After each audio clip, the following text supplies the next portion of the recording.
Manchester United travel to Spurs this weekend, knowing that we need to improve our record against the traditional top six. Was abysmal last season. Now, we might have got 3 points against Wolves, but no United fan is going to tell you that that was a very good performance.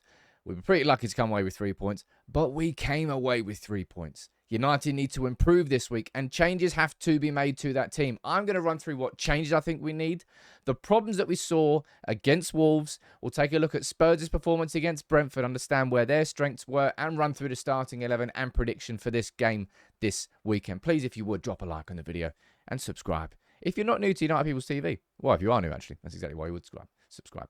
In terms of team news, now, Anthony Martial, he was on the bench against Wolves last weekend, and apparently he's fit to play. Well, is he ever fit? I don't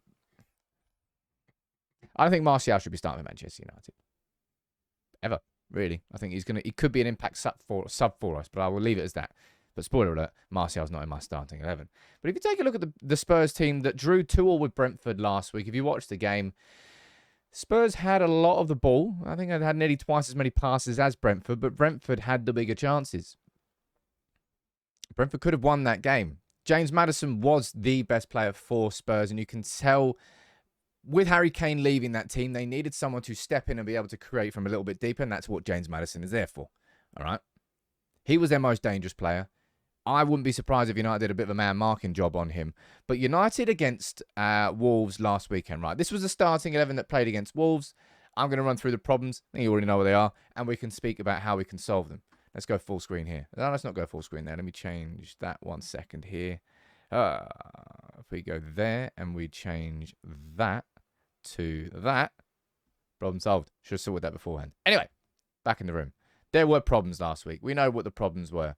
Problem was Casemiro was left isolated because Bruno and Mount ran up the pitch too much, and the entire front three was absolutely garbage.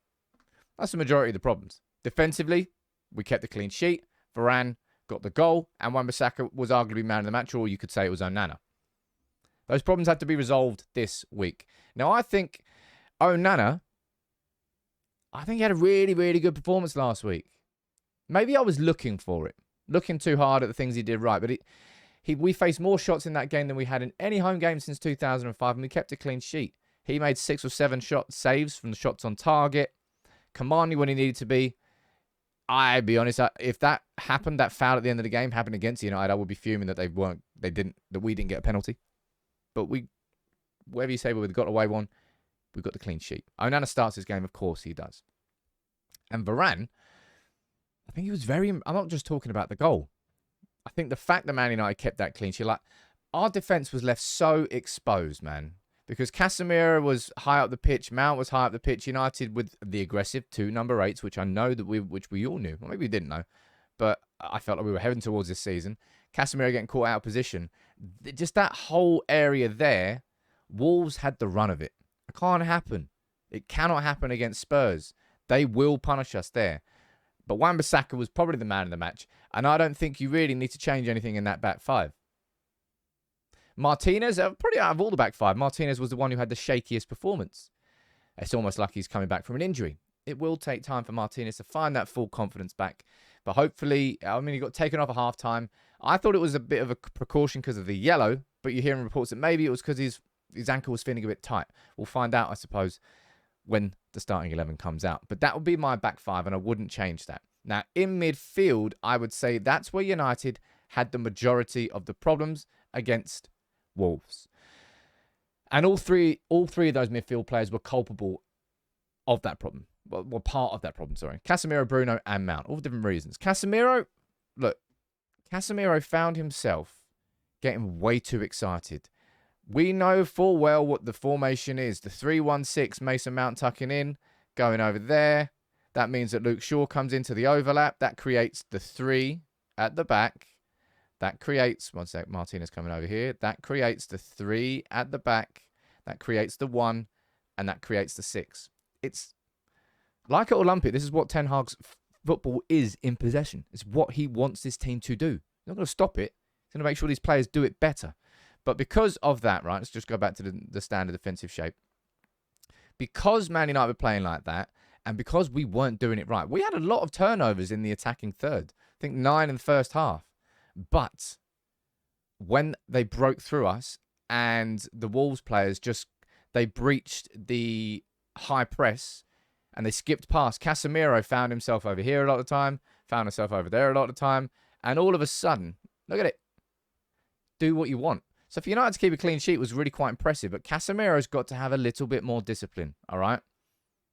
His legs, I don't think, are going to make him capable of playing in that role from an athletic perspective, like running up and down for 90 minutes. He's got to be astute. He's got to be smart. He's a man who's won 5 Champions Leagues. I don't need to tell him how to play football. But go forward sometimes and step back sometimes. I don't think he needs to be as aggressive as he was. I think Ten Hag's got to pull him to a side and say that. And in terms of Mount and Bruno, I got that. I said that I felt that their performance against Wolves was going to be their most coherent together, and it was arguably the opposite. Not in terms of, as I said, not in terms of winning the ball high up the pitch. We won the ball high up the pitch. And I'll speak about our front three and how poor they were. But Bruno and Mount have got to realise that space that exists, wrong thing there, that space that exists between Bruno, Mount and Casemiro, there can't be a huge space there. They're going to have to try and stay compact everywhere. And I suppose that's why Casemiro was coming there, to remain compact. But it leaves United too vulnerable there. Of course, to negate that, you can play with a significantly higher line, right? You play like that. You play with your goalkeeper out there. And all of a sudden, look how much smaller you made the pitch. Because all of a sudden, you're leaving that. It's a bit of a risk, but it's what aggressive, proactive teams do. But I want Manchester United to just be a bit smarter, all right? We have to be smarter against Spurs in midfield and can't leave that much space. Cunha and Lamina had the run of that game, and it was quite embarrassing, really. But as much as we can moan about how our midfield was out of shape, and they were out of shape, man. Like, they ran through us. I have to look towards our attack and say that a lot of the issues existed because of the attack. Garnacho, Rashford, and Antony all collectively had really poor games. And I said this on the live show this morning, and everyone was like, "Oh, Sam, don't tempt fate." I personally do not feel that our midfield is going to have, our attack is going to have collectively, all together at the same time, as poor performances they've had against Wolves this season. And I think there will be changes for this game. And there's an obvious change I think that should happen, right? I think it's abundantly obvious. Surely it is. Rashford going on to the left wing. Please leave him as left winger. He's a left winger, man. This idea that Rashford could deputise through the middle, yes, sure. Casemiro could deputise as a right winger. Bruno could deputise as a right winger. Doesn't mean it's the right thing to do. Rashford play on the left and Sancho needs to play through the middle. That's what we saw in pre-season. I don't think it's a perfect solution, but I would much rather have Rashford and Garnacho fighting and competing for that left wing spot. And then have Højlund, when he's fit, and then Sancho playing as a false 9 as an alternative. And if Martial is there and he's capable of playing 20, 30, 40 minutes, then good. We've got an option there. Play Rashford out on the left. Play Sancho through the middle. And I guarantee you we'll be better against Spurs than we were against Wolves. And Antony, his decision-making was probably the biggest critique, I think, of last season. And the decision-making was all over the shop against Wolves.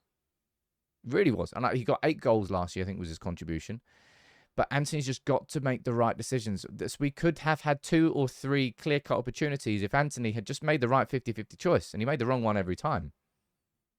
All of our attackers have to be better. But the changes I'm making are Rashford out in that left wing, Sancho through the middle. Antony can keep his spot. Pellistri can come on for the last 20-30, depending on what is happening. But that's the team that I would like to see. And I think that team is capable. The changes I want to see are Bruno and Mount being smarter together. Can't leave too much space in behind. I know we're going aggressive on the press. But be better on the defensive transition. Don't leave yourself so far behind that Spurs can just run through it. And Casemiro has to have more positional discipline. Those two things combined, and with our attack actually firing slightly properly, or firing at all, we should have a better performance against Spurs. My prediction is actually 1-1. I watched Spurs against Brentford. I think it's a good time to play Spurs and Postecoglou this early in the season rather than waiting. But they look good. They look vulnerable, and I think that's what we should be scoring in this game. But I think if we play how we did, even slightly how we did against Wolves, then Spurs will probably make better chances, and maybe they'll take them. I'm going for a 1-1 draw, and I hope I'm wrong, and I hope United win. No, sorry, I'm going to go for a 2-1 win. I think I did the same thing on the podcast, actually. Going to go for a tight 2-1 win. But yeah, Rashford on the left, please. Sancho through the middle. Bruno and Mount, I know you're going to play aggressive together, but play a little bit smarter. Casemiro, have better positional discipline. Those 4 things, and Anthony, better decision-making. Those changes, I think we can beat Spurs. I think it'll be a tight game, but I think we can beat Spurs. You can let me know what you think in the comments below, as you always do. Make sure you subscribe to United People's TV. And if I get some signal, I'll get a match reaction out on Saturday. If I don't, we'll speak about it on Sunday. But have a cracking weekend.